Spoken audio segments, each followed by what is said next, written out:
Johar, hello কার্তিকো। দেখুন তো, এটা চিনতে পারছেন কি না? এটা দেখলেই মুখে জল চলে আসবে। কি সুন্দর পেকেছে, লাল লাল। আপনারা তেঁতুল খেতে কারা কারা ভালোবাসেন অতি অবশ্যই জানাবেন। যাই হোক, তেঁতুলগুলো ভালো করে ধুয়ে পরিষ্কার করে নিয়েছি। এবার জলে কিছুক্ষণ ভিজিয়ে রাখবো। জলে ভেজানো হয়ে গেলে হাত দিয়ে চটকে চটকে তেঁতুলের পাল্পগুলো আমি বার করে নেব। তেঁতুলের পাল্পগুলো আমি বার করে নিয়েছি। এবার এগুলোকে অন্য একটা বাটিতে ছেঁকে নেব। সুন্দর করে পরিষ্কার করে ছেঁকে নেব।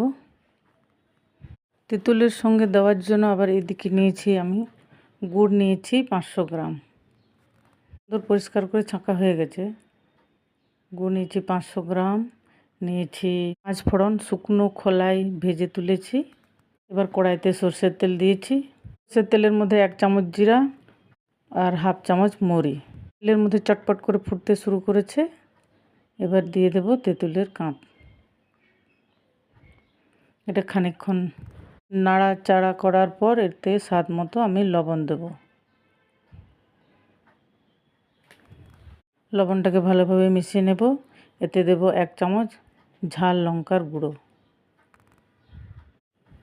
এগুলোকে ভালো করে মিশিয়ে নেব। এবার দেব 2 বড় চামচ চিনি। যে কোনো চাটনিতেই চিনি না দিলে চাটনির চকচকে ব্যাপারটা আসে না। এবার চিনিটাকে সুন্দরভাবে মিশিয়ে নিয়েছি। এবার গুড়টাকে দিয়ে দেব। গুড়টা একটু ভেঙে নিয়েছি।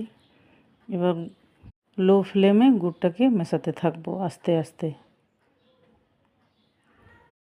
গুড়টা সুন্দরভাবে মিশে গিয়েছে, ফুটতে শুরু করেছে। দেখতে কি সুন্দর লাগছে। মোটামুটি আমার এদিকে হয়েই এসছে। এবার এতে দেব ভেজে রাখা 5 ফোড়ন গুঁড়ো করে নিয়েছি, ওটা আমি মিশিয়ে নেব। এবার আমার রেডি হয়ে গেছে টক মিষ্টি তেঁতুলের চাটনি। আমি ঝাল কম দিয়েছি, যেহেতু আমি ঝাল কম খাই। আপনারা যে যেরকম ঝাল খাবেন সে পরিমাণ ঝাল দেবেন।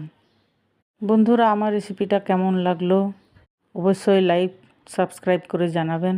সম্পূর্ণ ভিডিওটা দেখার জন্য অনেক অনেক থ্যাংক ইউ।